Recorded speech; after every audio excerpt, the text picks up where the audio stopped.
जोर जो प्राणी। भगवान की अमृतमयी कथा सभी भक्त श्रवण पान कर रहे हैं। रात्रि की वेला में भगवान की पावन चर्चा हरि चर्चा में हम सब लोग प्रवेश कर चुके हैं। भगवान गंगा से पार होकर के सभी संत मुनि महात्माओं को मिलने के बाद आश्रम पे जाने के बाद में आज जाकर के पंचवटी कुटिया में प्रभु श्री राम अपना समय व्यतीत करते हैं। पंचवटी कुटिया में अपना समय व्यतीत करते हैं। एक दिन का जिक्र था, एक दिन का जिक्र था कि भगवान पंचवटी कुटिया में विश्राम कर रहे थे और माँ भी अपना कार्य कर रही थी, माँ सीता। और जिस समय प्यारे उस जगह पर क्या हुआ, आज लक्ष्मण जी कंदमूल फल को लेने के लिए वन को गए हुए थे, क्योंकि यही अपना समय व्यतीत हो रहा था फलों को खा करके। समय जैसे कि तैसे व्यतीत हो रहा था और इधर एक दिन का जिक्र था कि सूर्पनखा भ्रमण करते हुए जा रही थी। सूर्पनखा की नजर पड़ गई प्रभु श्री राम जी के ऊपर। उसने क्या किया, उसने अपना रूप बना करके सुंदरी का रूप बना लिया। घूम रही थी, नजर पड़ गई, उसने सुंदरी का रूप बनाया और जाकर राम के सानिध्य में खड़ी हो गई। किसकी बहन है? रावण की बहन है, रावण की बहन है। सूर्पनखा रावण के बहिनी, रावण के बहिनी, दुष्ट हृदय दारुण जस रावण के बहिनी, रावण के बहिनी, दुष्ट हृदय दारुण दुख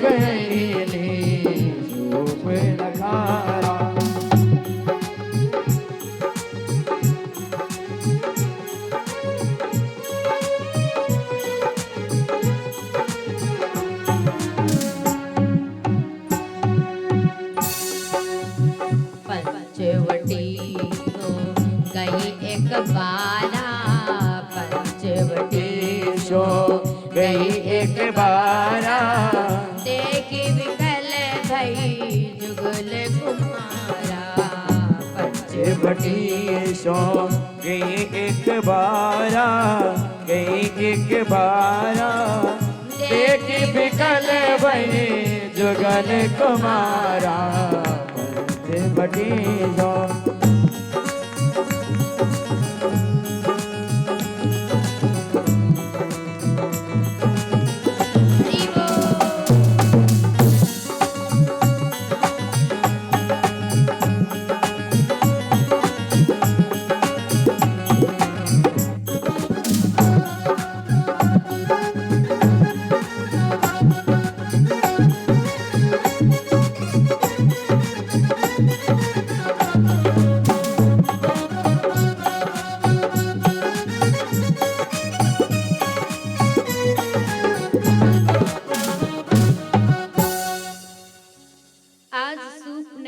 रावण की बहन है और पंचवटी कुटिया के पास में सूर्पनखा पहुंची। जैसे ही दृष्टि प्रभु श्री राम के ऊपर पहुंची, विचार करने लगी कि इनका साथ मिल जाए तो कितना अच्छा रहेगा। ऐसा विचार करने के पहले ही सूर्पनखा क्या करती है, यह प्रस्ताव अपने मन में उसने रखा कि इनसे मेरा विवाह हो जाए तो कितना अच्छा रहेगा। यह प्रस्ताव प्रभु श्री राम के पास में सूर्पनखा लेकर पहुंच गई। जैसे ही प्यारे सूर्पनखा रावण की बहन प्रस्ताव लेकर प्रभु श्री राम जी के सानिध्य में पहुंची। प्रभु श्री राम जी देख करके देखते ही रहे, क्यों? वही सुपनखा सुंदर स्त्री का रूप धारण करके प्रभु श्री राम के पास में पहुंच गई। अब कैसी सुपना दिखती है और रूप बनाया है, तो भगवान क्या नकली और असली में कोई पहचान नहीं कर पाते? करते हैं ना। समझ तो गए, लेकिन अपना प्रस्ताव लेकर गई। और जैसे ही प्रस्ताव लेकर के गई, श्री राम जी से सुपनखा बोल पड़ी है कि तुम्हारी इस सूरत ने ना जानी क्या जादू किया, जो मैं रुक नहीं पाई और मैं तुम्हारे पास में आ गई।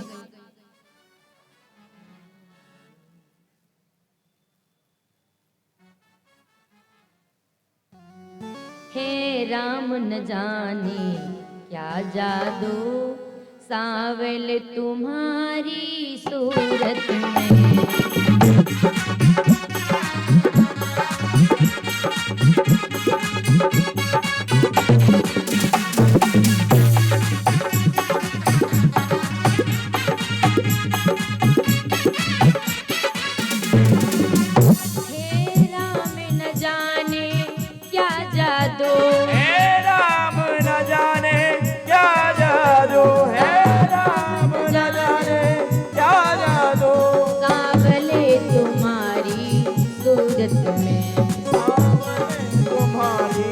सूरत में आनंद का सागर लहराया, आनंद का सागर लहराया। मोहिनी तुम्हारी मूरत में, सागर लहराया। मोहिनी तुम्हारी मूरत में आनंद का सागर लहराया।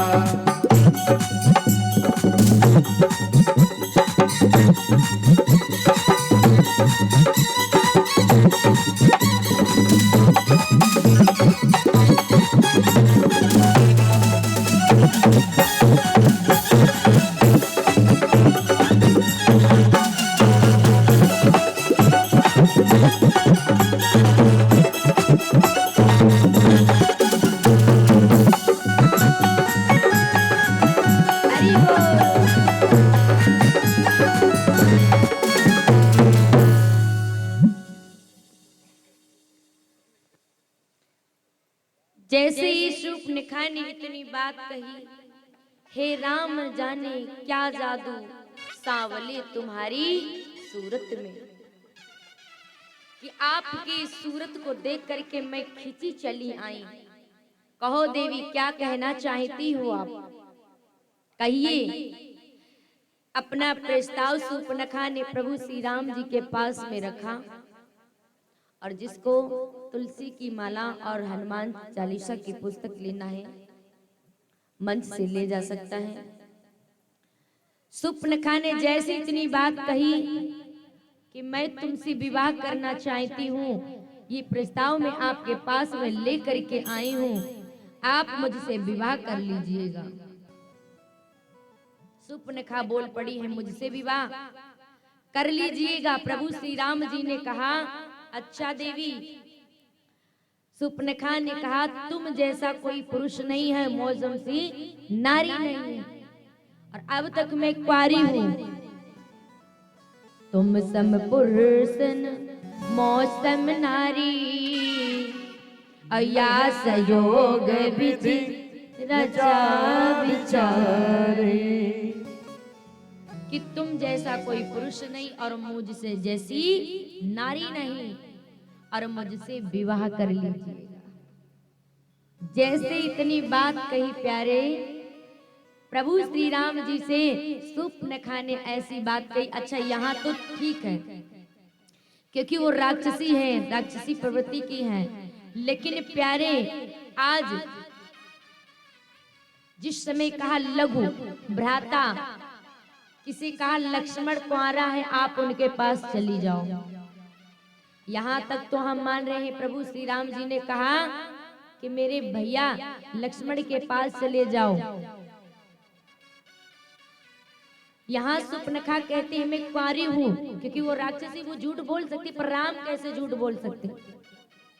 और लक्ष्मण जी की तो शादी हो चुकी थी उर्मिला के साथ में, फिर ऐसा क्यों बोले हैं? कारण है, इसलिए बोले हैं। ये पूर्व जन्म में नागिन थी और लक्ष्मण सर्प थे, इनके पति थे पूर्व जन्म में। लेकिन प्यारे, जिस समय इतनी बात कही, लक्ष्मण जी तोड़ करके कंद मूल फल लेकर के आ गए, और जैसे ही लेकर के आए तो लक्ष्मण जी के पास में शूर्पणखा गई। प्रभु श्री राम जी ने कहा तुम लक्ष्मण जी के पास चली जाओ, अपना प्रस्ताव कह दीजिए। जैसे ही शूर्पणखा लक्ष्मण जी के पास में पहुंची, शूर्पणखा कहने लगी मेरी बात सुन रहे हो आप? लक्ष्मण ने कहा हाँ कहो देवी, कहो माता। जैसे ही लक्ष्मण ने माता कहा, शूर्पणखा को क्रोध आ गया, ये मुझे माता क्यों कह रहा है? अरे हम इससे विवाह करने के लिए आए हैं, तो फिर ये माता मुझसे क्यों कह रहा है? क्रोध में कहने लगे कभी मैं आपसे मिली नहीं, आज मैं तुम्हारे पास में आई और तुम कह रहे हो माता, तो मैं माता किस वास्ते हुई? कहने लगी सुनिए देवी, क्योंकि एक मेरी माँ सीता है जो जनकपुर से आई हैं,